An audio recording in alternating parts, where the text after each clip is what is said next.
کچھ عرصہ قبل تک بیگم کی ایک عجیب عادت تھی، وہ یہ کہ اسے کوئی چیز چاہیے ہوتی اور میں نہ دلا رہا ہوتا تو وہ یوٹیوب کھول کر اس پروڈکٹ کی ویڈیو لگا دیتی اور آواز اونچی کر دیتی۔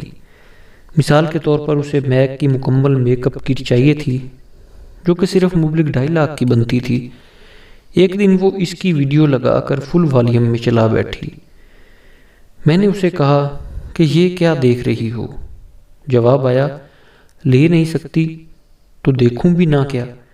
پھر اس نے کہنا شروع کیا کہ آپ اگر ملک میں ہوں تو اکثر کام کے سلسلے میں شہر سے باہر دیگر شہروں میں ہوتے ہیں، پیچھے سے مجھے گھر کا سودا سلف سبزی وغیرہ لانی پڑ جائے تو مارکیٹ تک پیدل جاتے گرمی میں حشر ہو جاتا ہے۔ اگر ملک سے باہر ہوں تو آپ کی گاڑی مہنگی ہے اور میرے لیے بڑی ہے، مجھے چلاتے ڈر لگتا ہے، اس لیے مجھے ایک چھوٹی سی منی گاڑی لے دیں، میرا یا آلٹو ایسی قسم کی کوئی۔ گلی میں سب خواتین کے پاس چھوٹی گاڑیاں ہیں، صرف میرے پاس ہی نہیں ہے۔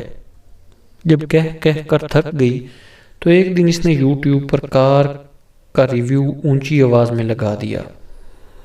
میں نے پوچھا کہ یہ کیا دیکھ رہی ہو اتنی اونچی آواز میں؟ جواب آیا، لے نہیں سکتی تو کیا دیکھوں بھی نہ۔ اس دن میں نے سوچا کہ اس حرکت کا توڑ کرنا لازم ہو چکا ہے۔ مجھے یہ معلوم تھا کہ بیگم کی عادت ہے جب وہ مجھے موبائل کی سکرین کے سامنے مسکراتا ہوا دیکھ لے، فوری بھاگ کر یہ چیک کرنے آتی ہے کہ مبادہ کسی خاتون سے تو چیٹ نہیں کر رہا جو اتنا مسکرا رہا ہوں۔